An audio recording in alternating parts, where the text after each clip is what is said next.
So I looked up on Amazon.com. I don't know if you've heard of it. It's a great place to buy books and other things. And I looked up bestsellers in New Age spirituality. New Age spirituality.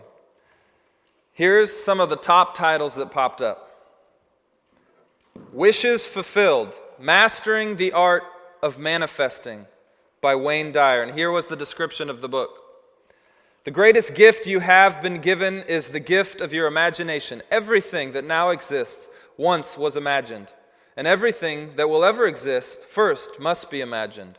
Wishes Fulfilled is designed to take you on a voyage of discovery wherein you can begin to tap in to the amazing manifesting powers that you possess within you and create a life in which all that you imagine for yourself becomes a present fact. So as I read these titles and descriptions, I want you to just hear, to see if you see any themes emerging. Here's another book right at the top of the bestseller list. It was called The Untethered Soul, The Journey Beyond Yourself. Whether this is your first exploration of inner space or you've devoted your life to an inward journey, this book will transform your relationship with yourself and the world around you. You'll discover what you can do to put an end to the habitual thoughts and emotions that limit your consciousness by tapping into the traditions of meditation and mindfulness. Author and spiritual leader Michael A. Singer shows how the development of consciousness can enable us all to dwell in the present moment and let go of painful thoughts and memories that keep us from achieving happiness and self-realization. Here's another. A New Earth, Awakening to Your Life's Purpose. Author Eckhart Tolle. You may have seen him on Oprah. He's one of Oprah's favorites. In A New Earth, Tolle expands on his powerful ideas to show how transcending our ego-based state of consciousness is not only essential to personal happiness, but also the key to ending conflict and suffering throughout the world. Tolle describes how our attachment to the ego creates the dysfunction that leads to anger, jealousy, and unhappiness, and shows readers how to awaken to a new state of consciousness and follow the path to a truly fulfilling existence. And one more, The Secret by Rhonda Byrne. There's also a documentary on Netflix, you may have seen it, called The Secret. The description goes like this. Fragments of the great secret have been found in oral traditions and literature and religions and philosophy throughout the centuries. For the first time, all the pieces of the secret came together in an incredible revelation that will be life-transforming for all who experience it. In this book, you'll learn how to use the secret in every aspect of life, money, health, relationships, happiness, and in every interaction you have in the world. You'll begin to understand the hidden, untapped power that's within you. And this revelation can bring joy to every aspect of your life. Now, we'll see as we break down the New Age worldview and try to understand it, that these books reveal many of the general themes that we see throughout New Age thinking. These themes are found both in popular books like these, but also in less familiar but more foundational teachings of the New Age. Teachings like this, and you probably heard this as you heard themes through each of these descriptions. Themes like these. Partial wisdom can be found in all religious traditions and text. So they've got no problem taking and grabbing, including from Christianity, things that help achieve their goals. 2, there's a unifying power or law at work in the universe that we must tap into. 3, the human soul and mind is more important than the physical body. 4, our self is capable of awakening to a new, higher, evolved state of consciousness. 5, the goal of such an evolution is the achievement of superior happiness, superior peace, superior self-realization, while reducing pain, fear, and the limits of life that are on us now. And then finally, this will all happen at the dawn of the New Age. So while the New Age is, just like a lot of the worldviews we've been looking at, it's a vast landscape often can be confusing. There's so many different streams of thought within it. But my sincere hope is that we don't fall into simple caricatures or sweeping generalizations. But having said that, in our time, limited as it is, it's impossible to do justice to every different thought within the category, and so hopefully we just can pick up on those essential thoughts that really act as the foundation for this worldview. So that's what we'll do, and that's where we're headed. And the thing about the New Age thinking and the New Age movement is that it's very popular and abundant in Seattle. In fact, back in the 80s, Seattle used to host at the Kingdom. Do you remember the Kingdom? If you are young or you just moved, it was a giant concrete building that sat where CenturyLink Field now sits, and they imploded it. Actually, that was a great moment. But the Kingdom was a great stadium, and every year there was something called the World Peace Event that was held there. Thousands upon thousands of people would come to this. And it was really organized and promoted by different New Age groups in Seattle. Thousands of people would come to the Kingdom, and they would pray for, meditate for, speak about world peace. Thousands of people would come to that. And so Seattle has always been sort of a hotbed for New Age thinking. And I think it continues to be.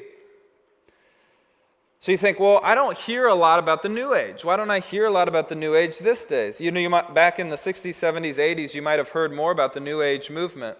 It got a lot more press, a lot more for sure than it does now. So has it gone away? I don't think it's gone away. I think actually what's happened is that it's become normalized. And when something gets normalized, it begins to be less sort of newsworthy, right? And so I think ideas from the New Age have filtered into our society, into the way we think as a culture, and so we don't hear as much about it because we've actually taken it in as just a part of our DNA, some more than others. And so we tend to always take in the more easily absorbable parts of a worldview, but we'll look at the whole worldview and some of the maybe rougher edges of some of the original prophets of the New Age to understand really what's at the heart of this movement, this worldview. And the examples that we read up front are really the popular outworkings of the worldview.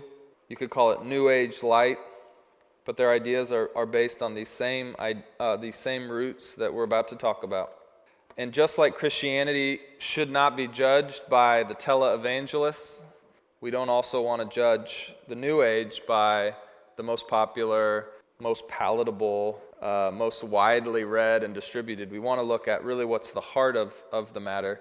And we should tell people to do that with Christianity, to look at the heart of the matter.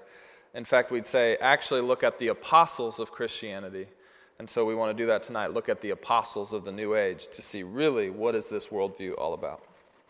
So what is the New Age? Here we go. Get your pens ready if you're taking notes. We're going to go through and look at, we've been doing this, the 8 questions to ask of any worldview. They're written in your bulletin if you want to look at them. But generally, let me say this first. When we say the New Age, this is a term not as a reference to like contemporary thinking, like we might use modern as a title for a way of thinking. The New Age is actually a reference to a coming day, a new age, when human beings as a species take a major evolutionary leap forward, transcending the normal 5 senses into a higher state of consciousness in life. So the New Age, it's helpful to understand this as we go through, is speaking of a day to come. So Jean Houston, who is one of the apostles of the New Age, she would talk about awaiting the emergence of what she called psychonauts. Now, psychonauts are to the mind as astronauts are to space. So psychonauts is this new type of human being that are exploring the new spaces of the mind and consciousness. Houston writes this as well. It's almost as if the species, humanity, were taking a quantum leap into a new way of being. She goes on to say, to play on the vast spectrum of consciousness, we must have access to a humanity of such depth and richness as the world has not yet known. such a depth, so that our great-great-grandchildren may look back upon us as Neanderthals. So you see that general theme? There's this idea of this immense leap forward that our great-grandchildren may look upon us as we look upon Neanderthals. So that's kind of the broad idea of the new age which is to come. And now here are the basic tenets of the new age. And I'll break these into 6 propositions which loosely follow our structure of the 8 questions that are in your bulletin. And I'll kind of help point us to which questions these propositions are answering. So proposition 1. And this is answering worldview question 1, what is prime reality? And worldview question 3, which is what is a human being? Proposition 1 says this: whatever the nature of being actually is, and there is differences within the New Age, whether that's an idea or matter or energy or particle, whatever the nature of being is, the self is the kingpin. The self is prime reality. So as human beings grow in their awareness and grasp this fact that the self is prime reality, the human race begins to come to the precipice on the verge of this radical change in human nature. Even now, they would say, we see harbingers or forerunners of this transformed humanity. You could call them prototypes of the new age. And these would, of course, be the experts, the apostles of the new age. So, just to kind of give us some bearing, in Christianity, it's a transcendent personal God who is the prime reality. And in naturalism, we talked about that, it's the physical universe that is prime reality. But for the New Age, it's the self. I am prime reality, the self.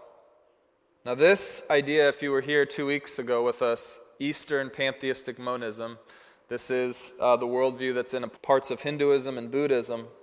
You might say, oh, this sounds very similar. And it is. They're stealing some of these ideas from Eastern pantheistic monism, but there's a very big distinction that you might realize when I say the self is prime reality, because in Eastern pantheistic monism, remember we talked about, no, you want to realize that you are actually not a self, but you're part of the grand self. So they would say Atman is Brahman. Now in the New Age, and this is why it's so popular in America, they reverse that. And they say Brahman is Atman because they want the self to be the center. So it's a similar idea, but it's reversed in a sense. But at the end of the day, there is this agreement within the New Age that the self, being the prime reality, is not only a part of the universe, but it's actually universe making. So we as human beings, as the self, we are not just part of the universe, we actually make universe. That's a really important distinction. So John Lilly, who's one of these New Age apostles, says this: all and everything that one can imagine exists because we create it, because we're universe makers.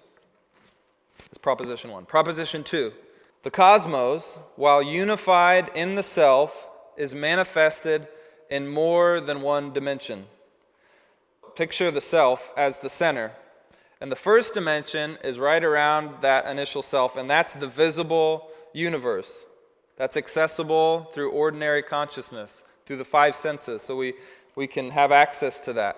But there's a second layer of reality outside of that. So you have the self, which is the center, the first layer, which is what everybody can kind of perceive, and then there's an outer dimension, if you will, and that's the invisible universe, or what they often call the mind at large.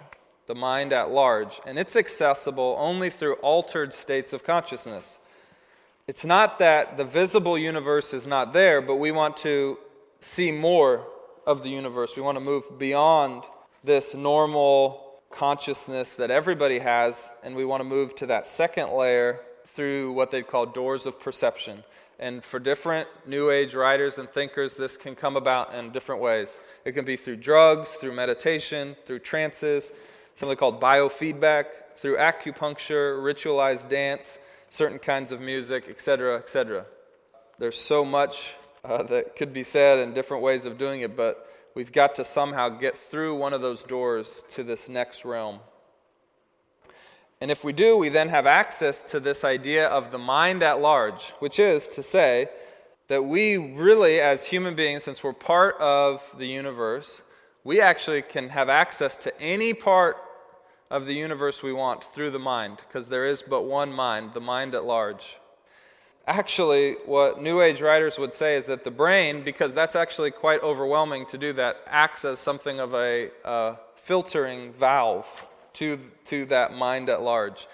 For the ultra-enlightened, we can actually have access to other parts of the universe, other moments in time, space, history, at any moment through this higher state of consciousness. And so, if you see the title of the sermon, the question is the sky the limit?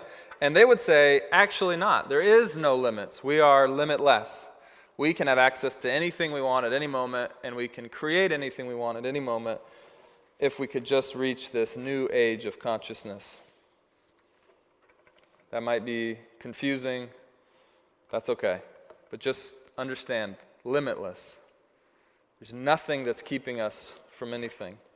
Past, present, any current moment right now, it's all the same. We all have access to it if we just transcend into this next layer of consciousness. And so what you see a lot in New Age writing, and particularly amongst the apostles of the New Age, you hear testimonies of out-of-body experiences in which they've been transformed and sort of sent to other parts of the world or other periods of time.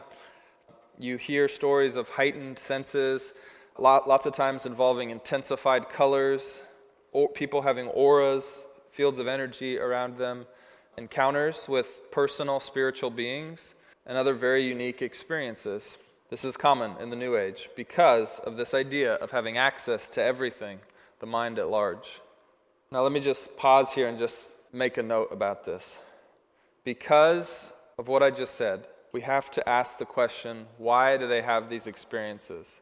And I don't believe that they're completely made up. And what informs me to say that I think some of these experiences are probably very real?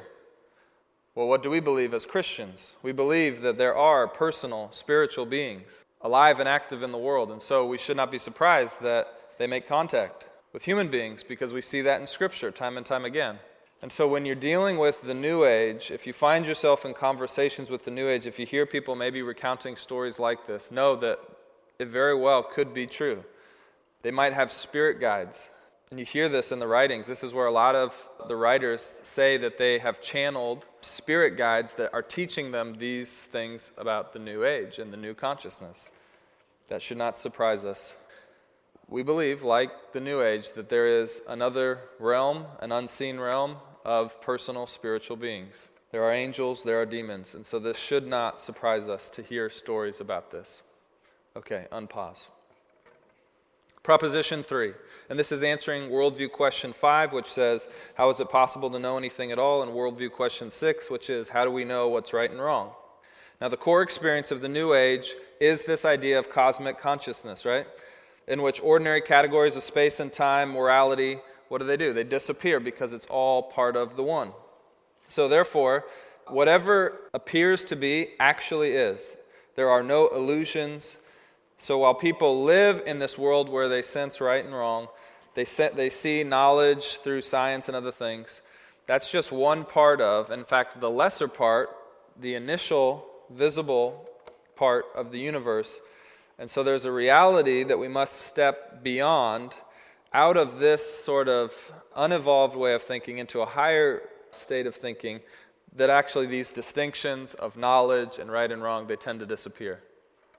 That's in some ways similar to the Eastern religions that we talked about 2 weeks ago.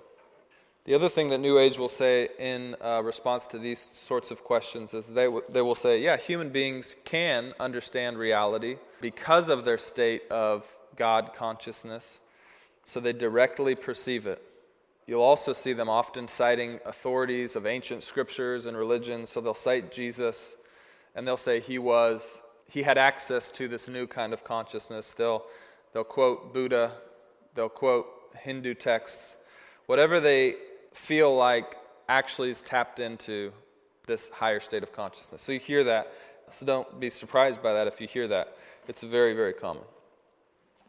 Okay, proposition 4. This is related to worldview question 4. What happens to a person at death? In the New Age, physical death is not actually the end of the self. So truly, under the experience of having this new higher state of consciousness, one should not fear death at all. So while death is a central concern for, it seems like all human beings, for those truly enlightened by the New Age, death is not so central. But what you will see often in the New Age is people recounting stories at considerable length of past lives, recalling details about these lives, details about past husbands or wives that they've lived with, because the self is not tied to one particular life or body, but continues to internally manifest itself in a series of conscious states.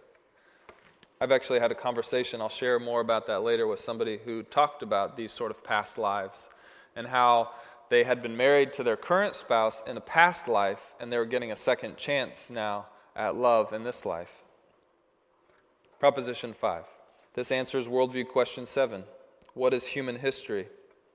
Now, history, as a record of events that have actually occurred in the past, this kind of history is of little interest to people in the New Age. But cosmic history, or sort of the meta-narrative of history, that's of great importance, because we want to talk about history as leading towards the deification of humanity, finally reaching this new higher state of consciousness, this hyper-evolution.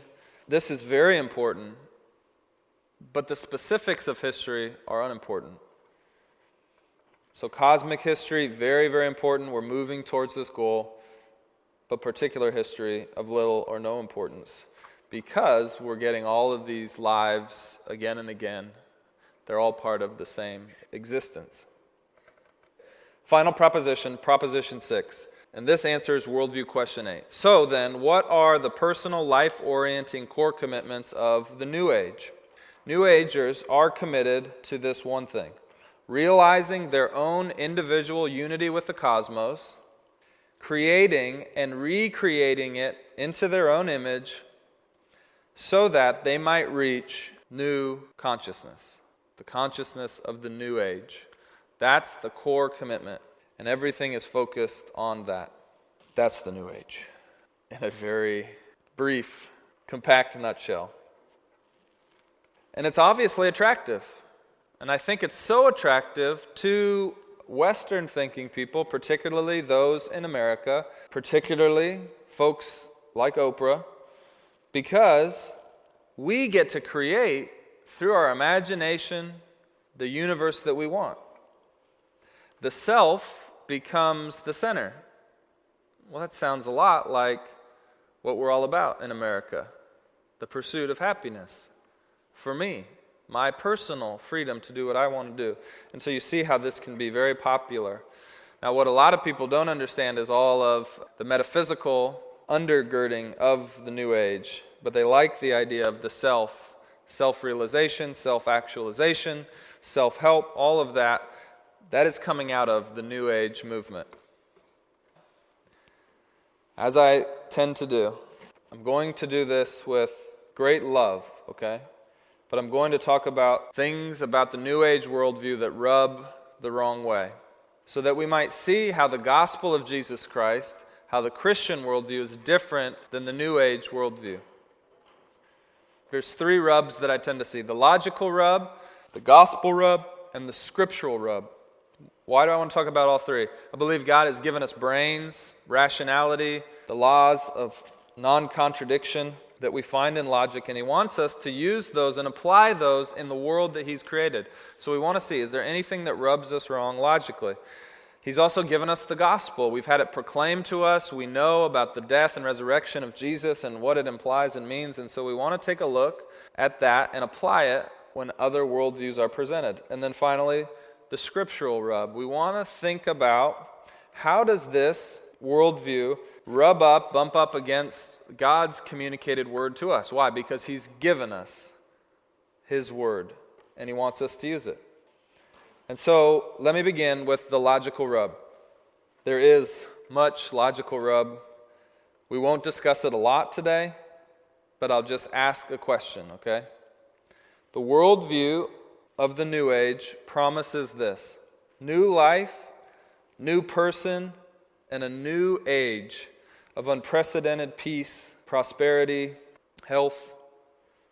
And the question I think we want to ask ourselves is, does it deliver on the promises?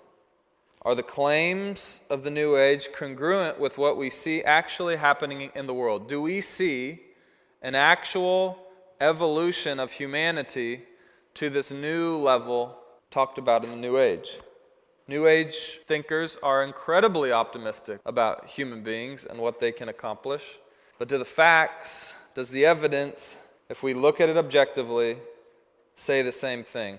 Do we actually see a new, better humanity emerging naturally? Or do we see the same old problems? Pride, greed, selfishness?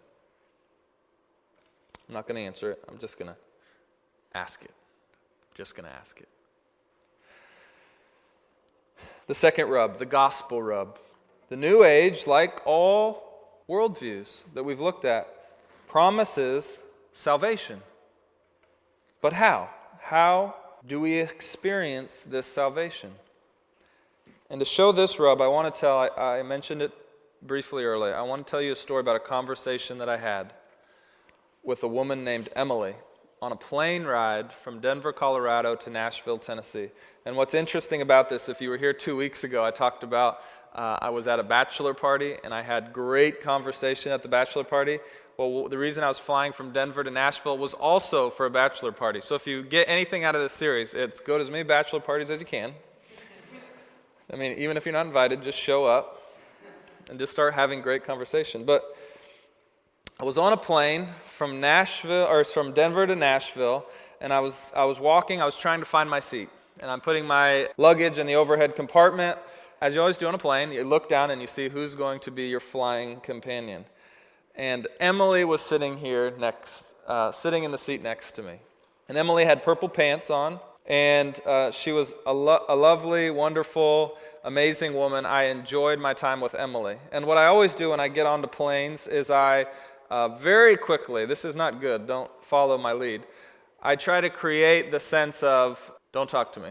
So I either pretend to be asleep, or I put my headphones in, or I pretend I'm on a phone call, or something, just to kind of create don't do that. But the problem is, I couldn't do it with Emily. Something happened, a conversation was begun, and I began to talk to Emily. She found out very early on that I was in seminary, and, she'd never met one of me before. And she had some questions for me, but very quickly, I began to ask her questions. I was very curious to hear about her view of the world. Now, why was I so curious? Guess which class I was in at that time, and guess what book I was reading? The Universe Next Door. And guess what chapter we had just talked about the week before I went on this trip? The New Age. And I'm sitting next to Emily, and we begin to talk.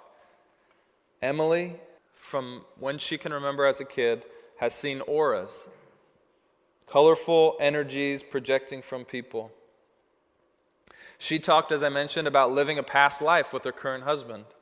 She talked about growing up with New Age parents and being taught the techniques of the New Age to see into that second layer of reality. She talked about diligently reading New Age authors. She had currently just finished reading Eckhart Tolle's book, A New Earth. So she was very well read, very much understood the New Age worldview, and had experiences to back up her beliefs. And I just kept asking her questions. I was so curious. I had such a good time just hearing her talk about the way she viewed the world. I just loved it. So I just kept asking questions. For about an hour and 45 minutes, I just asked her questions, and she told me more and more about the deeper parts. And sometimes I would ask questions about, the origin of things. How did the world get this way? And there were some questions that she didn't have great answers for, but she was very honest about that she's not sure. At one point during the conversation, I went to the bathroom, and you know what I did? I went to the bathroom, but you know what I did after I went to the bathroom? I prayed. I said, God, give me words to interact with this woman who is a wonderful woman but sees the world very differently than me. I came back from the bathroom. We continued our conversation. And the gist of what Emily believed about what I think is the most important part of any worldview is this. She believed that the main problem was the ego. She talked about the ego, which is the selfishness of mankind, which is keeping each individual and our society as a whole from reaching its ultimate potential.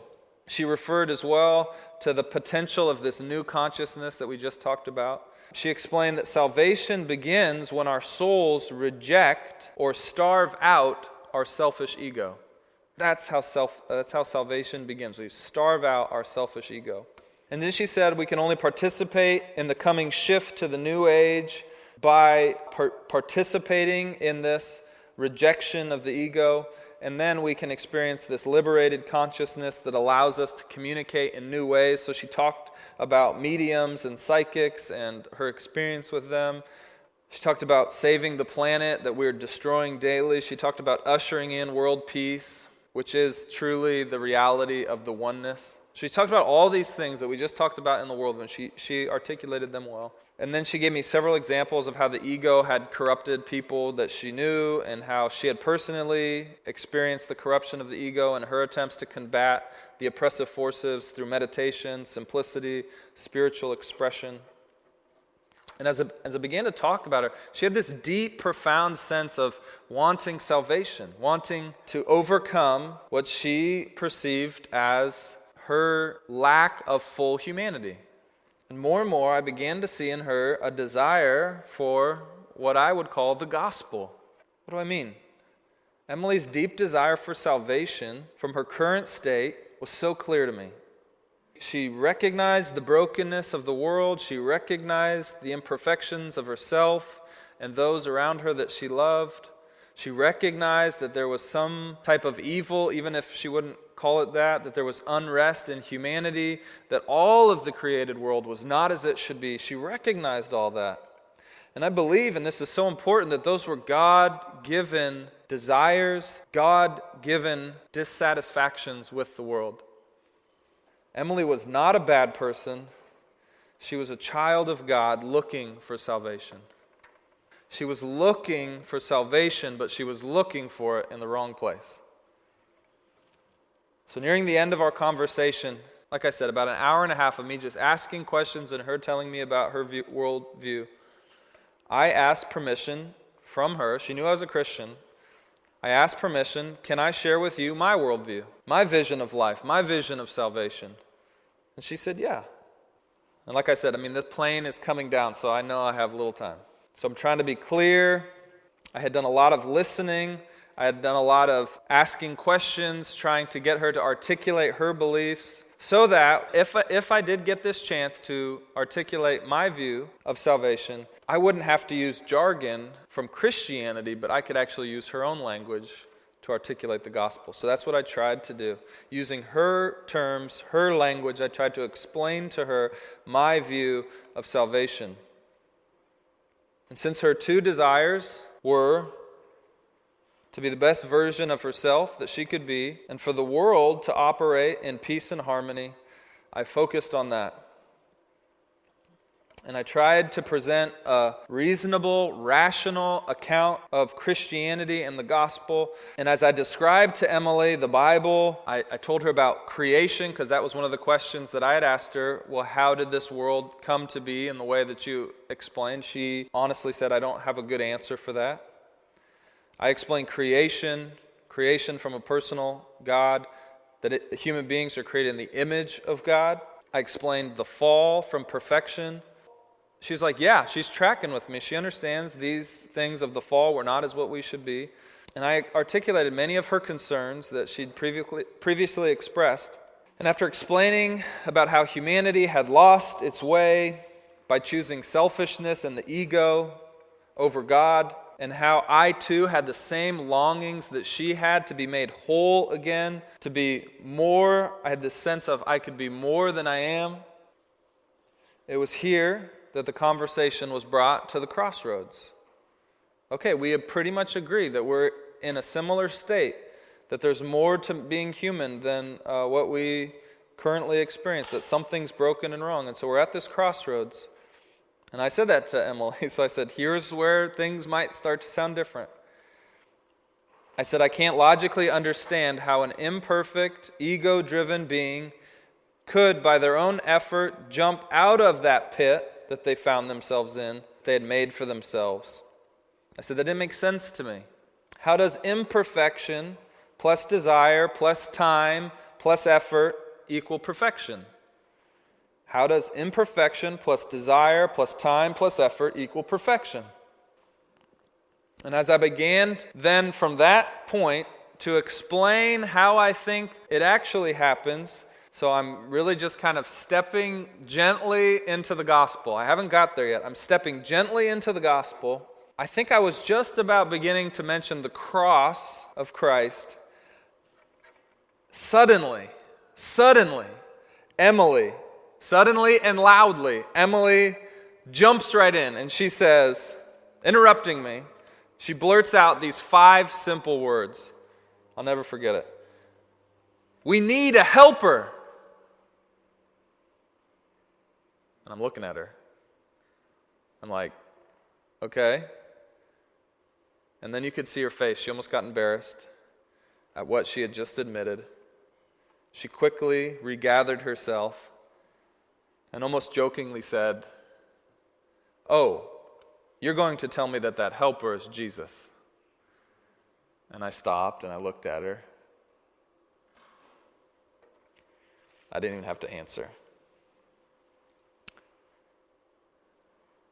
Emily had realized the problem in her own worldview, and for some reason she realized the solution in Jesus Christ made a lot of sense, and she blurted it out, and then she stepped back. The plane landed. We got our bags, we walked out, we exchanged contact information. I said, if you ever have any questions about Christianity, you just shoot me an email. We emailed once or twice, then lost touch. I don't know what Emily's doing now, but I know for a fact that God sat me in that seat next to her because He wanted somebody just to talk to her about what she believed, and He did the rest, bringing up the truth of the gospel. And I hope one day, as I'm walking around in the new heavens and the new earth, to see Emily, and we might recall that day. Who knows, maybe somehow this sermon will find its way to her. I don't know, but I know that God had a message for Emily that day. And she came to the conclusion herself, we need a helper. We can't do it on our own. That's the gospel rub. The gospel says we can't do it on our own. We needed a helper, and his name's Jesus. And He went to the cross, and He died for us, and He rose again. Now finally, the scriptural rub. Revelations 21, 1 through 4 says this. It's written in your bulletin. Revelation 21, 1 through 4 says this. Then I saw a new heaven and a new earth, for the first heaven and the first earth had passed away, and the sea was no more. And I saw a holy city, a new Jerusalem, coming down out of heaven from God, prepared as a bride adorned for her husband. And I heard a loud voice from the throne saying, behold, the dwelling place of God is with man. He will dwell with them, and they with His people. And God Himself will be with them as their God. He will wipe away every tear from their eyes, and death shall be no more. Neither shall there be mourning, nor crying, nor pain any more, for the former things have passed away. Here's the deal. Christianity believes in a new age to come. But the scriptural rub is what and who ushers in the new age. Jesus himself says in Matthew 24, he's sitting with his disciples on the Mount of Olives, and he starts to tell them about this coming new age.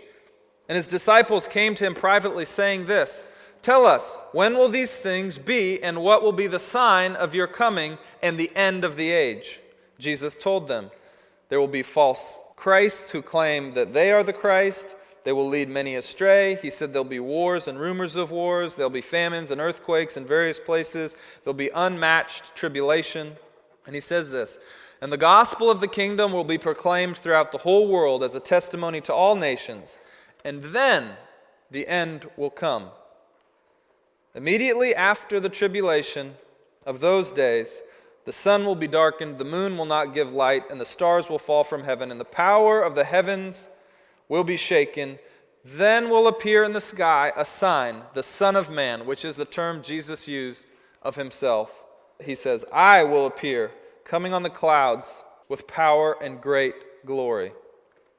That will be the ushering in of the new age in full. But here's the deal. The new age has already been initiated in part through what? We talk about this almost every week. It's been initiated by the resurrection of Jesus Christ. 2,000 years ago, he initiated the beginning of the new age to come.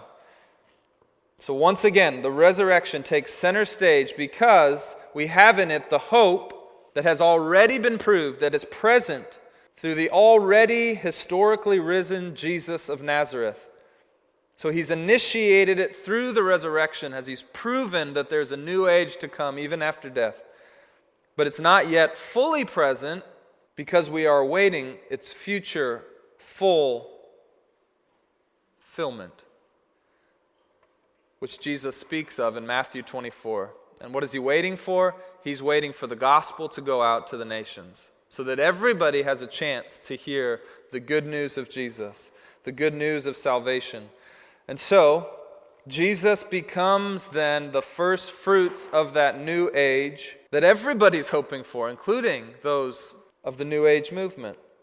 But he is the first fruits, proven in history by the resurrection. 1 Corinthians 15:20 says this, "But in fact Christ has been raised from the dead, the first fruits of those who have fallen asleep." Jesus is the first fruits of the new age. There is a new age, but it's not ushered in by us. It's ushered in by Christ. And in the Gospel of John, we have 3 resurrection accounts: Mary Magdalene, Thomas, and Peter. And I think each of them shows us something about the new age, something that's different than the new age that we're speaking of tonight. First, we have Mary Magdalene. And you may remember the story or not, but she is the first to arrive at the tomb of Jesus, and she looks in and she sees that the body is missing, and she begins to weep. She thinks that somebody has stolen the body, and she looks out into the garden, and she sees a man in the garden, and she thinks that the man is a gardener. Guess who the man actually was? It was Jesus. She doesn't recognize him at first. We don't know why. Perhaps it's the tears flowing down her face. Perhaps it's the time of day. We don't know why she doesn't recognize Jesus as Jesus, but he has already experienced the first fruits of the resurrection. He has already stepped into this new creation, this new age, and she mistakes him for a gardener. Now, what's so amazing about this picture of Jesus in the garden? Well, if you look back at the very beginning of this book, it starts in a similar place, the garden. And Jesus becomes the beginning of a new age that also begins in a garden. The new age ushered in by Jesus, beginning in a garden. It's not begun by a jump to another dimension, but it's right here in this physical world we see that the new creation, the new age, looks a lot like the age that already is. Why? Because God's creation was not bad. It was good. It was very good. So the new age is not something completely different, completely other. It's just this age fixed. It's not hyper-evolution. It's the healing of an ancient wound. You see the difference? Now, how does Mary come to experience this new creation, this new age ushered in by Jesus through the resurrection? It wasn't by a heightened state of consciousness. In fact, she was as low as she could be. Her friend, her Savior, who she thought had just been killed, she was low as low. She was not in a heightened state of consciousness. She did not have some special technique or mastery. No, absolutely not. What did she have? She had a lot of tears running down her face, and it was through the tears that she sees for the first time, the first person in history to ever experience the new age, the risen Lord, and it's through tears. I think that's beautiful. It's not for the smartest. It's not for the enlightened or the special. It's for the weeping, for the hurting, to see Jesus, to experience the new age. The new creation is known by mourners. So we have Mary seeing the new creation, the new age, through her tears, and then a great thing happens. Jesus tells her to go and tell the others. You know why this is so great? You know what the new age is going to be like? Do you think anybody expected that it would be a woman who would be the first person to see the new age? To be the first person to give an account to the other disciples of Jesus' resurrection? The new age shatters distinction. It shatters old man-made assumptions about the way things will be. It truly is a new age, and it's exciting. Now, the second resurrection story is Thomas. We all know Thomas, doubting Thomas. Thomas didn't believe the accounts of the other disciples who had seen Jesus. He said, I'm not going to believe it until I see it and I touch it with my own hands and I put my hand in Jesus' side where the spear had pierced him. I won't believe it. And Jesus walks into the room. And Thomas, demanding evidence, demanding that it be proved that it's true, that resurrection is real and possible and the new age has arrived in Jesus. And you know what Jesus does? He doesn't rebuke him. Instead, he gently and lovingly reassures him, lets him touch his hands and his side, and Thomas has the real physical evidence that he needs to believe. And you know what he says? Thomas says, my Lord and my God. The new age that Jesus ushered in 2,000 years ago is as real as this music stand is real. It's real and it's physical and you can touch it. And for those of us who have that bent that we need evidence, we have it in the resurrection. The new age is not just an idea. It was walking through the garden. It was walking and sitting next to Thomas. You can touch it and you can feel it. So we can have objective confidence in this promised new age to come. And it began with the resurrection of Jesus. Finally, we have Peter. If you know the story of Peter, he's fishing out on the Sea of Galilee when Jesus comes and he stands on the shore. And Peter's the first one to recognize, hey, that's Jesus. And there's some ways out. And instead of doing the smart thing, which is to row the boat in much quicker, that's why we have boats, Peter jumps out of the boat and he swims in as fast as he can. And it says the other disciples took the boat in. Normally, they probably beat him to shore. But Peter jumps out in his excitement to see Jesus. And he comes up upon him, and then he gets to have breakfast with Jesus, and they're sitting around the fire. And you know what Jesus does? He asks Peter 3 times this question, do you love me? And every time Peter answers, yes, Lord. 3 times. Why 3 times? Peter had denied him 3 times just days before. When Jesus was arrested, he denied him 3 times. Do you love me? Yes, Lord. Do you love me? Yes, Lord. Do you love me? Yes, Lord. The new age is not primarily about our happiness or our self-realization or fulfillment, but it's primarily about a relationship. The new age is about a relationship of mutual love between God and us and our Savior Jesus Christ. That's why he asks him the question, do you love me? And I love Jesus' reply to the final yes, Lord, of Peter. You know what Jesus doesn't say? He doesn't say, thanks. You know what he says? Feed my sheep. What? Aren't you glad that I love you, Lord? He says, feed my sheep. The kingdom is about love, it's about worship, and it's about service to God. So when we say, I love you, Lord, he says, feed my sheep, which means what? Go tell them about the good news. Give them the bread of life. Give them me. So as we enter into this reality of the new age, which was ushered in by the already resurrection of Jesus and will be completed by the not yet to come return of Jesus, we ask the question, are we limitless? The answer, of course, should be no. But it is true that it will take someone who is limitless to help us. We need a helper, and he must be limitless if we're to make it into the new age to come. But we're not that limitless helper. Jesus is the limitless helper. Why? Because he's God the Son. That's why the incarnation is so important. He's the limitless one. He's the Son of God. And how do we participate then in the new age? Not by our own power, but by his power. It begins by turning from our overestimation of ourselves and admitting our underestimation of Jesus.